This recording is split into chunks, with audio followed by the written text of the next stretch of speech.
Hello student, আশা করি তোমরা সবাই খুব ভালো আছো। দেখো, আজকে আমি কিন্তু ইতিহাসের দ্বিতীয় অধ্যায় থেকে মাধ্যমিকে আমি কিন্তু আবার একটা নতুন টপিক তোমাদের সামনে নিয়ে এসেছি এবং এই টপিকটাকে খুব ভালো করে বুঝবো এবং এখান থেকে কি কি প্রশ্ন আসতে পারে আমি সেগুলোও আলোচনা করব। এবং আমার আজকে বোঝানোর শেষে আমি তোমাদের আজকে একটা নতুন ভাবে ক্লাস করাবো। আমি আজকে একটা ছোট টপিককে বোঝাবো এবং সেই ছোট্ট টপিক থেকে কি কি প্রশ্ন আসতে পারে সেগুলো নিয়েও আমি কিন্তু বোঝানোর শেষে তোমাদের দেখাবো এবং কিভাবে আসবে তোমরা সেগুলো ভালো করে করে নেবে।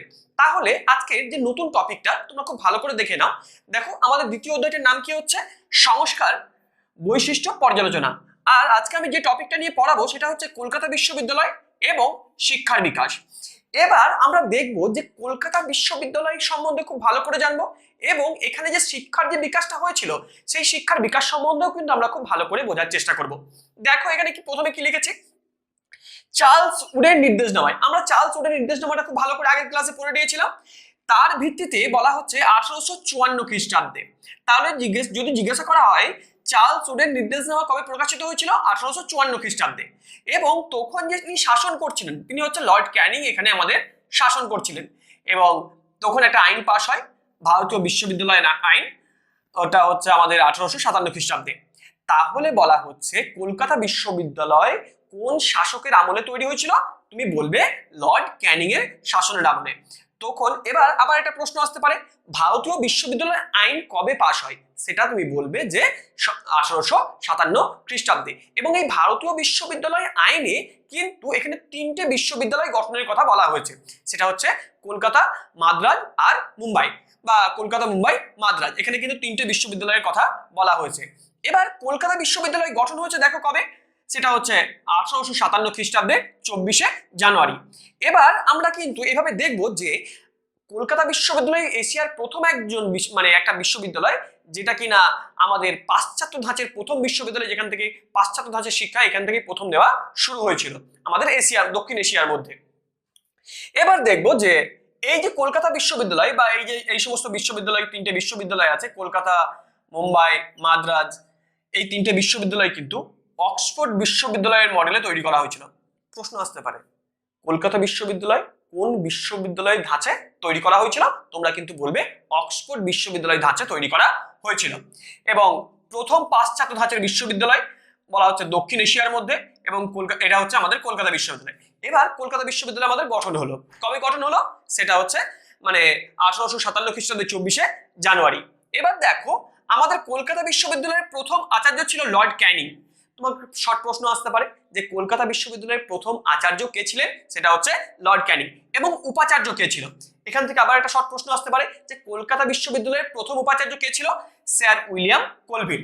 এবার এই একটা প্রশ্ন নিয়ে না তোমাদের সবার মধ্যে খুব কনফিউজ থাকে যে কলকাতা বিশ্ববিদ্যালয়ের প্রথম উপাচার্য, তোমাদের তোমাদের যে কনফিউজটা থাকে আমি তোমাদের দেখাচ্ছি যে স্যার গুরুদাস বন্দ্যোপাধ্যায় না হচ্ছে আমাদের স্যার উইলিয়াম কোলভিল। যদি প্রথমে জিজ্ঞাসা করা হয় যে কলকাতা বিশ্ববিদ্যালয়ের প্রথম উপাচার্য কে ছিল, তাহলে অবশ্যই তোমাদের উত্তরটা হবে স্যার উইলিয়াম কোলভিল। এবার যদি ঘুরিয়ে প্রশ্নটা এবার যদি খুব ভালোভাবে করে যে কলকাতা বিশ্ববিদ্যালয়ের প্রথম ভারতীয় উপাচার্য কে ছিল, তখন তোমরা কিন্তু বলবে স্যার গুরুদাস বন্দ্যোপাধ্যায়। তাহলে আমরা জানলাম যে প্রথম আচার্য কে ছিল, সেটা হচ্ছে লর্ড ক্যানিং। উপাচার্য কে ছিল? Sir Gurudas sir William Colvile. এবার দেখবো শিক্ষার্থীদের উৎসাহিত করার উদ্দেশ্যে আমাদের এখানকার একজন ব্যবসায়ী প্রেমচাঁদ রায়চাঁদ তিনি প্রেমচাঁদ রায়চাঁদ নামে একটা বৃত্তি চালু করেছিল, যাতে ছাত্রছাত্রীরা উৎসাহিত হয়ে খুব ভালো করে শিক্ষা গ্রহণ করতে পারে এবং তারা ভালো রেজাল্ট করলে পরে তারা যে বৃত্তিটা পাবে সেই বৃত্তি পাওয়ার আশায় যাতে খুব ভালো করে পড়াশোনা করতে পারে, সেই জন্য প্রেমচাঁদ রায়চাঁদ তিনি নিজ উদ্যোগে তিনি কিন্তু খুব ভালো করে তাদের বৃত্তি ব্যবস্থা করেছিলেন।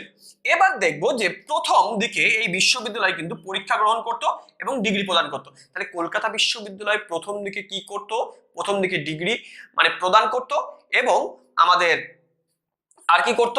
সেটা হচ্ছে পরীক্ষা গ্রহণ করত। এবং 1904 খ্রিস্টাব্দের পরে দেশের বৃহত্তম গবেষণা ও শিক্ষা কেন্দ্রে এটা পরিণত হয়েছিল। এবার তোমরা একটু আগেই বলেছি যে প্রথম ভারতীয় উপাচার্য কে ছিল? স্যার গুরুদাস বন্দ্যোপাধ্যায় এবং পরে স্যার আশুতোষ মুখোপাধ্যায়। স্যার আশুতোষ মুখোপাধ্যায় যবে থেকে কলকাতা বিশ্ববিদ্যালয়ের উপাচার্য হয়েছিল তখন থেকে কিন্তু কলকাতা বিশ্ববিদ্যালয়ের খ্যাতি সারা বিশ্ব জুড়ে ছড়িয়ে পড়েছিল এবং সবার শিখরে গিয়ে পৌঁছেছিল। এবং 1858 সালে প্রথম দিকে আমাদের যিনি স্নাতক হয়েছিল কলকাতা বিশ্ববিদ্যালয় থেকে সেটা হচ্ছে যদুনাথ বোস এবং বঙ্কিমচন্দ্র চট্টোপাধ্যায়। তাহলে জিজ্ঞেস করা হতে পারে যে কলকাতা বিশ্ববিদ্যালয় থেকে প্রথম স্নাতক কে হন, সেটা বলবে যে যদুনাথ বোস ও বঙ্কিমচন্দ্র চট্টোপাধ্যায়। এবার দেখবো যে মহিলাদের মধ্যে প্রথম স্নাতক কে হয়েছিল। আমি কিন্তু আগের ক্লাসে তোমাদের বলেছিলাম একজন হচ্ছে চন্দ্রমুখী বসু আর হচ্ছে কাদম্বিনী গঙ্গোপাধ্যায়। এবং এশিয়ার প্রথম ডিলিট বেণীমাধব বড়ুয়াও কিন্তু আমাদের কলকাতা বিশ্ববিদ্যালয়ের ছাত্র ছিল। তাহলে কলকাতা বিশ্ববিদ্যালয় আমরা জানলাম যে কলকাতা বিশ্ববিদ্যালয় সম্বন্ধে আমরা জানলাম যে এই বিশ্ববিদ্যালয়টা কবে কিভাবে গঠন হলো এবং কিভাবে তার বিস্তার ঘটলো। এবং চলো আমরা এখান থেকে জেনে নেব কি ধরনের এমসিকিউ আসতে পারে। আমি 15টা তোমাদের এমসিকিউ এখান থেকে দেব, তোমরা ভালো করে এই এমসিকিউ গুলো ভালো করে দেখে নাও, তাহলে তোমরা বুঝতে পারবে যে কি ধরনের প্রশ্ন তোমাদের সামনে আসতে পারে। আমি কিন্তু এবার থেকে তোমাদের এইভাবেই করাবো, একটা করে টপিক পড়াবো এবং সেখান থেকে যতগুলো প্রশ্ন হবে সেই প্রশ্নগুলো নিয়ে কিন্তু আমি এবার আলোচনা করব। তোমাদের যদি ভিডিওটা ভালো লেগে থাকে অবশ্যই আমাকে কমেন্টের মাধ্যমে জানাবে। তাহলে তোমরা দেখো আমি আজকে যে টপিকটা তোমাদের পড়িয়েছিলাম, দেখো আজকে যে আমাদের টপিকটা ছিল সেটা হচ্ছে যে কলকাতা বিশ্ববিদ্যালয় এবং উচ্চশিক্ষার বিকাশ। এবার আমি এখান থেকে আজকে তোমাদের 15টা এমসিকিউ করাবো। তোমরা আমি যেগুলো বুঝিয়েছি তার মধ্যে থেকেই সেই এমসিকিউগুলো করাবো। দেখো প্রথম যে এমসিকিউটা আছে সেটা হচ্ছে, প্রথম প্রশ্ন হচ্ছে দেখো উডের ডেসপ্যাচ কবে প্রকাশিত হয়েছিল। সেটা হচ্ছে 1853 খ্রিস্টাব্দে, 1854 খ্রিস্টাব্দে, 1857 খ্রিস্টাব্দে, 1861 খ্রিস্টাব্দে।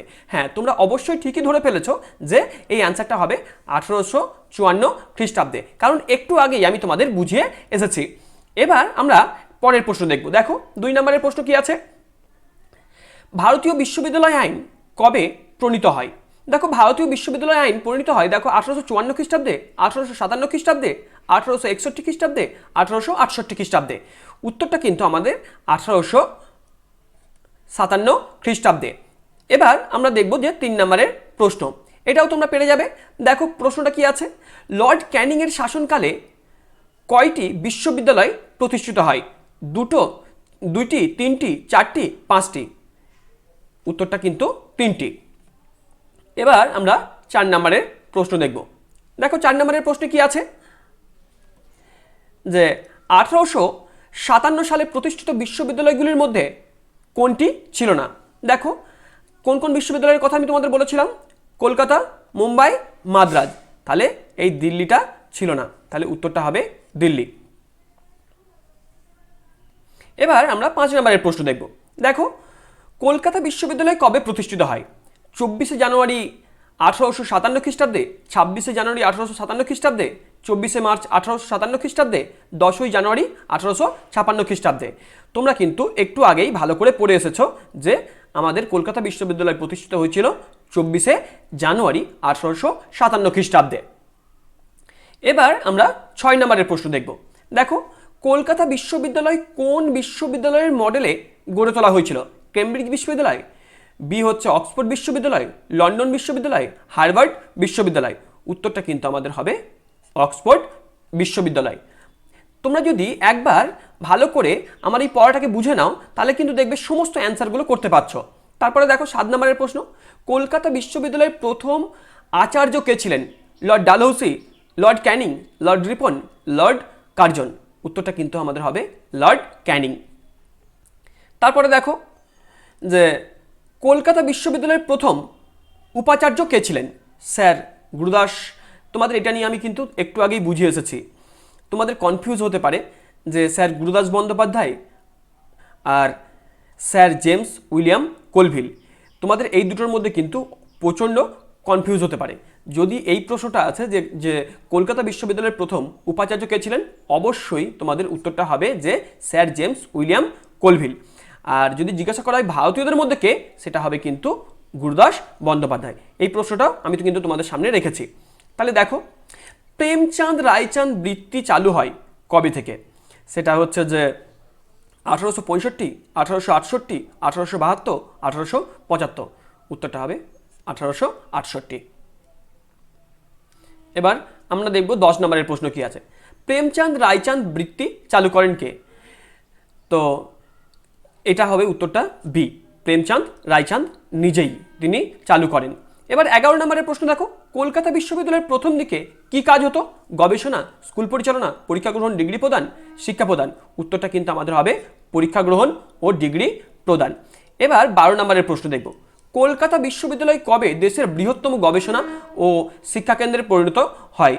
তাহলে 12 নম্বরের উত্তরটা আমরা ভালো করে দেখে নেওয়ার চেষ্টা করব। সেটা হচ্ছে 1882 খ্রিস্টাব্দে, 1890 খ্রিস্টাব্দে, 1904 খ্রিস্টাব্দে, 1911 খ্রিস্টাব্দে। উত্তরটা কিন্তু আমাদের হবে 1904 খ্রিস্টাব্দে। এবার আমরা দেখব পরের প্রশ্ন। দেখো, কলকাতা বিশ্ববিদ্যালয়ের প্রথম ভারতীয় উপাচার্য কে ছিলেন? একটু আগে তোমাদের বলেছিলাম না, সেটা হচ্ছে দেখো উত্তরটা হবে স্যার গুরুদাস বন্দ্যোপাধ্যায়। এবং 14 নম্বরের প্রশ্ন দেখব, কলকাতা বিশ্ববিদ্যালয়ে থেকে প্রথম স্নাতক কারা হন? সেটা হচ্ছে যদুনাথ বোস, বঙ্কিমচন্দ্র চট্টোপাধ্যায়। অবশ্যই যদুনাথ বোস আর বঙ্কিমচন্দ্র চট্টোপাধ্যায়। এবং বলা হচ্ছে যে পরের প্রশ্ন 15 নম্বরের প্রশ্ন দেখো কি আছে, ভারতের প্রথম মহিলা স্নাতক কে হন? এটা তোমরা আগেই করে এসেছো, এটা আমি আগেও করিয়েছি। সেটা হচ্ছে যে আমাদের উত্তরটা চন্দ্রমুখী বসু ও কাদম্বিনী গঙ্গোপাধ্যায়। তাহলে এই ছিল তোমাদের এখান থেকে 15টা শর্ট প্রশ্ন। তোমাদের এই ভিডিওটা যদি ভালো লেগে থাকে অবশ্যই বন্ধুদের মধ্যে শেয়ার করবে, হ্যাঁ, আমাকে নিজে কমেন্ট করে জানাবে এবং ভালো লাগলে সাবস্ক্রাইব করবে।